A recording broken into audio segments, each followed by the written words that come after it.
पाकिस्तान और सऊदी अरब के बीच हुए मिलिट्री पैक्ट के बाद से लगातार पूरी दुनिया ये देखना चाहती है कि भारत इस पूरे मामले पर क्या रुख अपनाता है। भारत ये वैसे कह चुका है कि सऊदी अरब से उसके रिश्ते अच्छे हैं और वो इस तरह के डेवलपमेंट्स पर नजर बनाए हुए है। भारत के विदेश मंत्रालय से इस बार सवाल सिर्फ पाकिस्तान और सऊदी के डिफेंस पैक्ट को लेकर ही नहीं, बल्कि आने वाले दिनों में यूएई और कतर जैसे देशों के साथ संभावित डिफेंस पैक्ट को लेकर भी सवाल हुआ।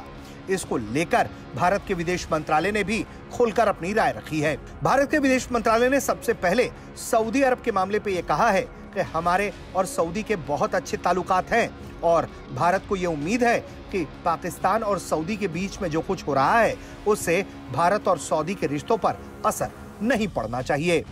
सऊदी अरेबिया को लेके देखिए, सऊदी अरेबिया के साथ हमारी एक सामरिक साझेदारी है, स्ट्रेटेजिक पार्टनरशिप है, बहुआयामी है और हाल ही के दिनों में इस पे काफ़ी मजबूती भी आई है। हमारा ये उम्मीद है कि हमारी जो सामरिक साझेदारी है सऊदी अरब के साथ, वो आपसी हितों और संवेदनशीलताओं को ध्यान में रखते हुए में रखा जाएगा इस पार्टनरशिप के अंतर्गत, इस साझेदारी के अंतर्गत। लेकिन मसला अब इससे आगे का चल निकला है, क्योंकि सवाल यह हो रहा है क्या यूएई और कतर जैसे देश भी इस तरह का कोई मिलिट्री पैक्ट पाकिस्तान के साथ साझा कर सकते हैं, जहां इन दोनों देशों में से किसी एक पर हमला दोनों देश पर हमला माना जाए। और ऐसे में आने वाले दिनों में भारत क्या करेगा?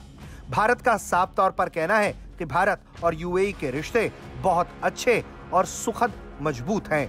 ऐसे में इस तरह के पैक्ट पर उनकी नजरें हैं, लेकिन इस तरह के पैक्ट से भारत और यूएई के रिश्तों पर असर पड़ने की संभावना बेहद कम है। विदेश मंत्रालय ने इस सवाल के जवाब में क्या कहा है, आपको सुनवाते हैं। Recently we had a telecon between the Emir of Qatar and a Prime Minister. You would have seen that readout.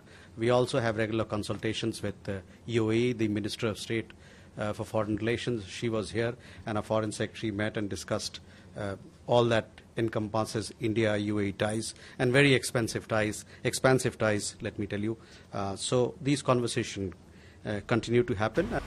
Qatar पर इजरायली हमले के बाद से ही पूरे गल्फ नेशंस में इस बात की चिंता है कि अब इजराइल का अगला निशाना कौन होगा। ऐसे में सऊदी अरब जैसे देश ने अपनी ताकत को बढ़ाते हुए साथ में न्यूक्लियर पावर को जोड़ने के लिए पाकिस्तान के साथ इस तरह के पैक्ट पर साइन किया है।